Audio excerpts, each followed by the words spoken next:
Hello class 11। आप लोग ठीक ठाक ही कुछ पढ़ाई कर रहे हैं या लॉकडाउन में पढ़ ही नहीं रहे हैं? आप लोग लॉकडाउन है या रेगुलर क्लासेस हैं, पढ़ना हमेशा चाहिए।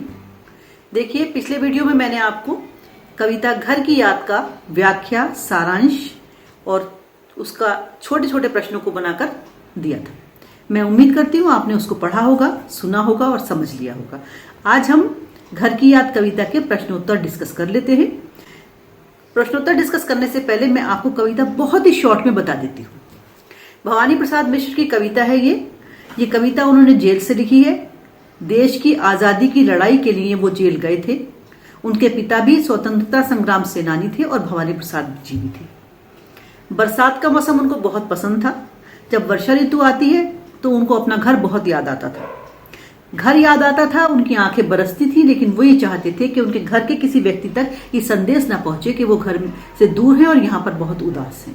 वो सारा संदेश सावन के माध्यम से देना चाहते हैं, लेकिन सावन को साथ साथ ये निर्देश भी देते हैं कि उनके माता पिता और उनके घर जो बहन भाई इकट्ठा हुए होंगे उनको उनके दुख तकलीफ के बारे में जरा भी पता यहाँ से ना चले। ये तो कविता का मैंने बहुत ही शॉर्ट करके आपको समरी बता दी। अब मैं आती हूँ प्रश्न उत्तर पर। हम पढ़ते हैं प्रश्न नंबर 1। आपके पास पुस्तकें हैं? पुस्तकें नहीं हैं तो पॉज कीजिए और पुस्तक लेकर आइए। और पुस्तक अगर आपके पास है भी नहीं तो मेरे प्रश्नों को जरा ध्यान से सुन लीजिए। बहुत ही सरल प्रश्न उत्तर है, भाषा भी बहुत सरल है इसकी। मैं पहला प्रश्न पढ़ने जा रही हूँ, सुनिए जरा। पानी के रात भर गिरने और प्राण मन के घिरने में आपस में क्या संबंध है? पानी के रात भर गिरने का अर्थ है वर्षा का होना। रात भर वर्षा होती रही है और उसकी आंखों से भी आंसू बहते रहे हैं। प्राण मन गिरने का अर्थ है कि उसको पूरे टाइम अपना घर बहुत बेताबी से, बहुत शिद्दत से, बहुत ही बेचैनी से याद आता रहा। उसे अपने घर के लोग, उसके परिवार के लोग, उसकी बहनें, उसके भाई वर्षा ऋतु में बहुत अधिक याद आते हैं। देखिए, प्रश्न को मैं दोबारा पढ़ती हूँ और दोबारा समझाने की कोशिश करती हूँ। पानी के रात भर गिरने और प्राण मन के घिरने में क्या संबंध है? दोनों का संबंध चाहता है कवि इसमें। तो देखिए, जो प्रियजन है, क्योंकि वो उनसे दूर है तो उनकी जो यादें हैं, उनकी जो स्मृतियां हैं, वो उसकी आंखों के सामने ऐसे चलती हैं जैसे कि कोई फिल्म चलती है, और उसको ये सब देखने के बाद घर और भी अधिक याद आने लगता है। प्रश्न नंबर 2 सुनिए। मायके आई बहन के लिए कवि ने घर को परिताप का घर क्यों कहा है? सावन का महीना है, उसकी 4 बहनें हैं। चारों बहनें सावन के महीने में अपने मायके आई हैं। उसके 4 भाई और हैं, यानी कि बहनें अपने 5 भाई और 3 बहनों के साथ, यानी कि कोई एक तो आई है ना, तो 3 बहनें उसके अलावा हो गई, यानी कि 3 बहनों और अपने 5 भाइयों के साथ सावन के त्योहार मनाने आती हैं। लेकिन जब भवानी को घर पर नहीं देखती तब उसकी बहनें बहुत दुखी हो जाती होंगी, ऐसी कवि की कल्पना है। और ये कल्पना ही नहीं है, ये वाकई में सच्चाई भी है कि बहनें जब घर आएंगी और भाई को ना पाएंगी घर में तो वो उदास अवश्य हो जाएंगी। तो इसीलिए कवि ने घर को परिताप का घर कह दिया है। परिताप का अर्थ है दुख, क्योंकि उसके 4 भाई, 4 बहनें, माता पिता और उसकी पत्नी सरला, जिनका यहाँ पर जिक्र नहीं आया है, लेकिन जो बड़ी कविता है, जो ये पूरी कविता है, उसमें सरला नाम की उनकी पत्नी का भी नाम आया है, इसीलिए मैंने उनका नाम यहाँ पर ले लिया है। तो उसके घर में इतने सारे लोग जमा हुए होंगे, इसलिए जमा हुए होंगे कि खूब खेलेंगे कूदेंगे, सावन है, झूले डालेंगे और तरह तरह से उसको मनाएंगे। लेकिन जब देखा होगा कि भवानी घर में नहीं है तो उसकी बहनों को बहुत दुख हुआ होगा, उन्हें लगा होगा कि वो क्यों ही आई, इसलिए इसको परिताप का घर कहा गया है। प्रश्न नंबर 3 देखें। पिता के व्यक्तित्व की किन विशेषताओं को यहाँ पर उकेरा गया है? उकेरने का मतलब है दिखाया गया है। देखिए, विशेषता नंबर 1, उसके पिता देश से प्रेम करने वाले हैं। उसके पिता देश प्रेमी थे, स्वतंत्रता संग्राम सेनानी थे, इसीलिए चाहते थे कि उनके बच्चों में से कोई एक बच्चा उनके पद चिन्हों पर चले और देश की आजादी की लड़ाई में कूद पड़े। ऐसा भवानी प्रसाद मिश्र ने किया। तभी उनकी माँ ने एक जगह कहा है कि वो तुम्हारे पद चिन्हों पर चलकर ही जेल गया है, इसलिए उसके जाने का जरा भी अफसोस ना करो। वो वहां पर मजे में होगा, आराम से रहता होगा, चिंता की कोई बात नहीं है, क्योंकि देश की आजादी के लिए जो लड़ते हैं उन्हें दुख तो झेलने ही पड़ते हैं। तो पिता की पहली विशेषता ये हुई कि वो देश से प्रेम करने वाले थे। अब दूसरी विशेषता उनकी देखते हैं। वो 70 साल की आयु के थे, लेकिन अच्छे अच्छे युवाओं से बेहतर उनका व्यक्तित्व और स्वास्थ्य था। दौड़ जाते थे मीलों, जरा भी हाँफते नहीं थे। अगर शेर सामने आ जाए तो उससे डरते नहीं थे, और मौत भी सामने आकर खड़े हो जाए तो उसके सामने भी वो भागने वाले नहीं थे। वो इतने ज्यादा शक्तिशाली थे। आयु अधिक थी लेकिन शक्ति उनकी युवाओं से भी अधिक थी। पिता की तीसरी विशेषता, वो एक धार्मिक प्रवृत्ति के व्यक्ति थे, इसलिए गीता का रोज पाठ किया करते थे। व्यायाम तो करते ही थे, साथ साथ गीता का पाठ भी रोज करते थे। गीता का पाठ रोज करने से ये बात सिद्ध हो जाती है कि उनका जो व्यक्तित्व था वो धार्मिक प्रवृत्ति का था, देश से प्रेम करने वाले थे और धर्म से भी प्रेम करने वाले थे, इसलिए वो गीता का पाठ किया करते थे। अगली विशेषता उनकी है कि वो काम बहुत तेज करते थे। काम उनका ऐसा था जैसे आंधी तूफान, काम करने की स्पीड बहुत अधिक थी उनकी, और जब वो बोलते थे तो आवाज में इतनी कड़क थी कि अच्छी अच्छी कड़कदार चीजें भी उसके सामने शर्मा जाए, ऐसा उनका बोल था। बोल में बादल गरजता, ऐसा लगता था जैसे जब काम करते हैं तो आंधी तूफान की तरह, और बोलते हैं तो जैसे कहीं बादल गरज रहे हों। इस प्रकार का उनका व्यक्तित्व था। लेकिन इतने उसके मजबूत पिता भी भवानी प्रसाद मिश्र को याद करके भावुक हो जाते थे, यानी कि मन से कोमल व्यक्ति थे। देखने में वो कठोर अवश्य थे लेकिन मन से बहुत कोमल थे, इसीलिए अपने बेटे भवानी को घर में ना पाकर कभी कभी उनकी आंखों में आंसू भी आ जाते थे। जब उन्हें अपने और बच्चे दिखाई देते थे खेलते कूदते उछलते, तब वो भवानी को बहुत अधिक याद करते थे, और याद करने के कारण से माँ और पिता दोनों एक दूसरे को समझाया करते थे। माँ कहती थी रो मत, तुम्हारे रोने से दूसरे बच्चे रोने लगेंगे। पिता कहते थे मैं रोता नहीं हूं, मैं धैर्य खोता नहीं हूं, कोई बात नहीं, अगर जेल गया है तो क्या हुआ, एक दिन लौट आएगा और देश को आजाद कराएगा। ऐसा उनका भवानी के प्रसाद सोच समझ थी। अब अगला पॉइंट देखते हैं। जो उसके पिता थे वो बहुत ही प्रेम करने वाले थे अपने बच्चों से। कठोर प्रवृत्ति के चाहे थे वो, देखने में वो कठोर थे, निडर थे, शेर से डरने वाले नहीं थे, मौत से हटने वाले नहीं थे, लेकिन अपने बच्चों से बहुत ही प्यार करने वाले थे। इसीलिए उनकी लड़कियां सावन में अपने मायके आया करती थी, पिता के घर जाएंगे और मौज मस्ती से रहेंगे। ये थी उनके व्यक्तित्व की, उनके चरित्र की विशेषताएं, यानी कि भवानी के पिता में इतने सारे गुण थे। ये प्रश्न नंबर 3 था। अब प्रश्न नंबर 4 को हम देखते हैं। निम्नलिखित पंक्तियों में बस शब्द के प्रयोग की विशेषता बताइए। बस शब्द के यहाँ पर बहुत सारे अर्थ दिए हैं। देखिए, मैं पंक्तियां पहले पढ़ लेती हूँ। मैं मजे में हूँ सही है, घर पर नहीं हूँ बस यही है, किंतु ये बस बड़ा बस है, इस बस से सब विरस है। यहाँ पर 4 बार बस आया है, यानी कि जो यमक अलंकार है उससे भी सुंदर यहाँ पर एक स्थिति बनती है। मैं मजे में हूँ सही है, मैं ठीक ठाक हूँ, ये बात बिल्कुल ठीक है, घर नहीं हूं बस यही है। मतलब एक छोटी सी बात है कि मैं घर से दूर हूं, अर्थात ये बात छोटी नहीं है, ये बस कोई छोटा नहीं है, घर से मैं दूर हूं, इसलिए ये बस अपने आप में बस अवश्य है, लेकिन घर से दूरी को तरफ इशारा करता है।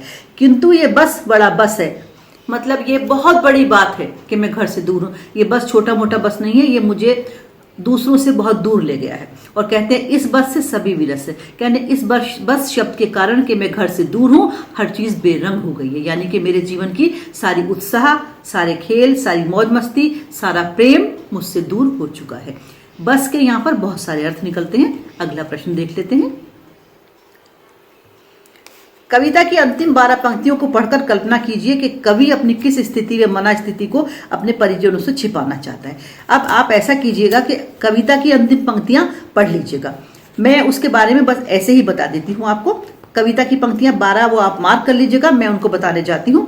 कि वो जेल में है, सावन से कहता है कि अपने घर वालों से वो कुछ भी ना बताए, सावन से कहता है कि वो उसके घर वालों को कुछ भी ना बताए, कि जेल में वो कैसे रहता है, आदमी के नाम से डरता है, आदमी की आहट से भाग जाता है, वो चुप सा हो गया है, उसे पता ही नहीं कि वो कौन है, और झूठ बोलता है कि भोजन यहाँ पर बहुत सारा उसको मिलता है, इसलिए वो बहुत ही बलिष्ठ हो गया है, बहुत ही बलशाली हो गया है, उसका वेट बढ़कर 70 किलो हो गया है।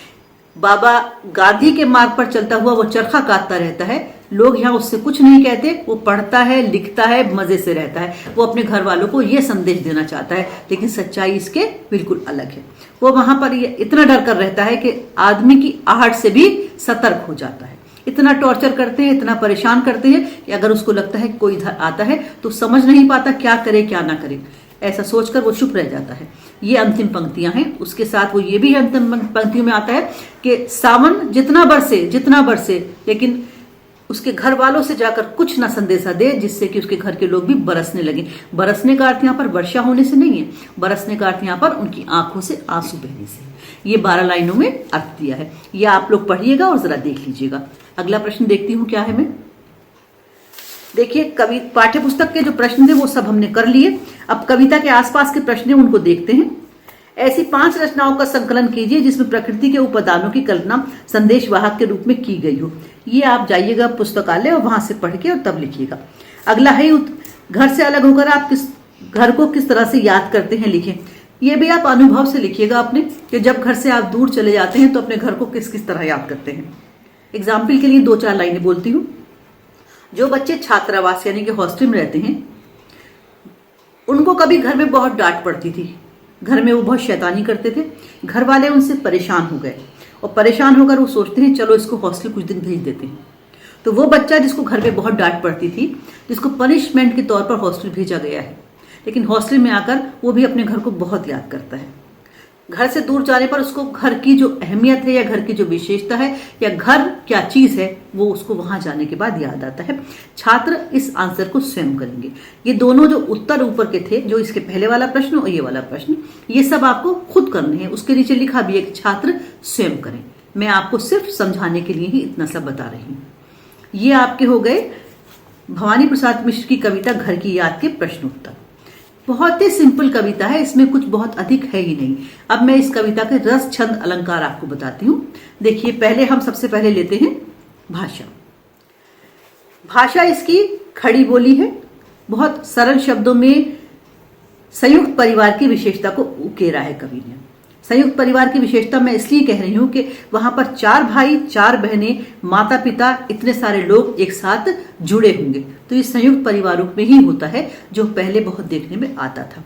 तो यह है संयुक्त परिवार की विशेषता, पॉइंट नंबर 1, यानी कि भाषा। सावन को यहाँ पर दूत बनाकर भेजा गया है। दूत का मतलब मैसेंजर, संदेशवाहक। हमारे बहुत सारे कवियों ने सावन को दूत बनाकर भेजा है। किसी ने प्रिय के पास और किसी ने प्रिया के पास, यानी कि किसी ने नायक के पास और किसी ने नायिका के पास। तो सावन को दूत बनाकर भेजना हमारी कवि परंपरा की पुरानी चीज है। दूसरी बात, यहाँ पर सावन का मानवीकरण कर दिया गया है। मानवीकरण का मतलब पर्सोनिफिकेशन, यानी कि सावन को एक व्यक्ति की तरह माना गया है, जबकि सावन कोई मनुष्य नहीं है, सावन वर्षा है, सावन एक ऋतु है। तो यहां पर इस तरह से मानवीकरण अलंकार का प्रयोग किया गया है। रस, रस क्लास 11-12 में नहीं है, लेकिन भाषा की विशेषता के लिए हमें ये सब लिखना भी पड़ता है और जानना भी चाहिए। जहां पर माता से संबंधित बात आती है वहां पर वात्सल्य रस है, और जहां पर पिता की बात आती है वहां पर वीर रस है, और जहां पर परिताप का घर कहा गया है वहां पे दुख आता है तो करुण रस है, लेकिन बहुत हल्का सा करुण रस है, बहुत ज्यादा। बस ये है कि परिताप का घर, हाय रे परिताप का घर। तो ये जो दुख है वो है तो बहुत गहरा, लेकिन इसको हम जो है करुण रस बहुत गहरे से नहीं कह सकते, हल्के फुल्के में हम इसे करुण रस मान सकते हैं। देखिए अगला इसमें क्या देखना है हमको। अगला हमारा बनता है छंद।